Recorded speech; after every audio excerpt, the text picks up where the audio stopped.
ಬೆಳಗಾವಿ ನಗರದ ಭಾಗ್ಯನಗರದಲ್ಲಿರುವ ಆದಿತ್ಯರಾಜ್ capital private limited ಸಂಸ್ಥೆಯ ವಿರುದ್ಧ ಕೇಳಿ ಬಂದಿರುವ ಠೇವಣಿ ಹಣ ಹೂಡಿಕೆ ವಂಚನೆ ಆರೋಪ ಪ್ರಕರಣ ಇದೀಗ ಮತ್ತಷ್ಟು ಗಂಭೀರ ಸ್ವರೂಪ ಪಡೆದುಕೊಂಡಿದೆ.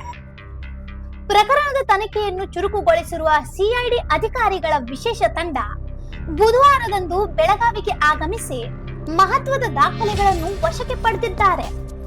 ನಗರದ ತಿಳಕವಾಡಿ ಪೊಲೀಸ್ ಠಾಣೆಗೆ ಭೇಟಿ ನೀಡಿದ ಸಿಐಡಿ ಅಧಿಕಾರಿಗಳು ಇದುವರೆಗೆ ಪೊಲೀಸರು ಸಂಗ್ರಹಿಸಿದ್ದ ಪ್ರಕರಣ ಸಂಬಂಧಿತ ದಾಖಲೆಗಳು, ಹೂಡಿಕೆದಾರರ ಮಾಹಿತಿ, ಹಣಕಾಸು ವ್ಯವಹಾರಗಳ ದಾಖಲೆಗಳು ಹಾಗೂ ದೂರು ಅರ್ಜಿಗಳ ಪ್ರತಿಗಳನ್ನು ಪರಿಶೀಲಿಸಿ ತಮ್ಮ ವಶಕ್ಕೆ ಪಡೆದುಕೊಂಡರು. ಈ ವೇಳೆ ಸ್ಥಳೀಯ ಪೊಲೀಸ್ ಅಧಿಕಾರಿಗಳೊಂದಿಗೆ ಸಿಐಡಿ ತಂಡ ಸುದೀರ್ಘ ಚರ್ಚೆ ನಡೆಸಿದೆ ಎಂದು ತಿಳಿದು ಬಂದಿದೆ. ಆದಿತ್ಯರಾಜ್ ಕ್ಯಾಪಿಟಲ್ ಸಂಸ್ಥೆಯು ಹೆಚ್ಚಿನ ಲಾಭದ ಆಮಿಷ ಒಡ್ಡಿ ಸಾರ್ವಜನಿಕರಿಂದ ಕೋಟ್ಯಾಂತರ ರೂಪಾಯಿ ಠೇವಣಿ ಸಂಗ್ರಹಿಸಿ ಬಳಿಕ ಹಣ ಮರುಪಾವತಿಯಲ್ಲಿ ವಿಫಲವಾಗಿದೆ ಎಂಬ ಗಂಭೀರ ಆರೋಪಗಳು ಕೇಳಿಬಂದಿವೆ. ಹಲವಾರು ಹೂಡಿಕೆದಾರರು ತಮ್ಮ ಹಣ ವಾಪಸ್ ಸಿಗದೆ ಸಂಕಷ್ಟಕ್ಕೆ ಸಿಲುಕಿರುವುದಾಗಿ ದೂರು ನೀಡಿರುವ ಹಿನ್ನೆಲೆ ಪ್ರಕರಣಕ್ಕೆ ಹೆಚ್ಚಿನ ಮಹತ್ವ ಸಿಕ್ಕಿದೆ.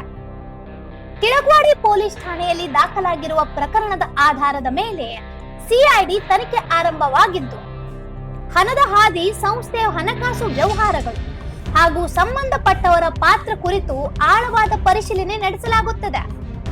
ಅಗತ್ಯವಿದ್ದಲ್ಲಿ ಸಂಸ್ಥೆಯ ನಿರ್ದೇಶಕರು ಹಾಗೂ ಇತರ ಸಂಬಂಧಪಟ್ಟವರನ್ನು ವಿಚಾರಣೆಗಾಗಿ ಒಳಪಡಿಸುವ ಸಾಧ್ಯತೆಯೂ ಇದೆ ಎಂದು ಮೂಲಗಳು ತಿಳಿಸಿವೆ.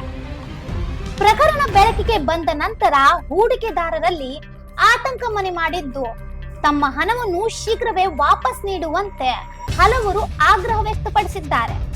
ಸದ್ಯದಲ್ಲಿ ಸಿಐಡಿ ತನಿಖೆ ಮುಂದುವರೆದಿದ್ದು, ಮುಂದಿನ ದಿನಗಳಲ್ಲಿ ಮತ್ತಷ್ಟು ಮಹತ್ವದ ಮಾಹಿತಿ ಬಹಿರಂಗವಾಗುವ ಸಾಧ್ಯತೆ ಇದೆ. ಇಂತಹ ಇನ್ನೂ ಅಪ್ಡೇಟ್ಗಳಿಗಾಗಿ ಫಾಲೋ ಮಾಡಿ ವಾಯ್ಸ್ ಆಫ್ ಪೆನುಗ್ರಾಮ್ಗೆ.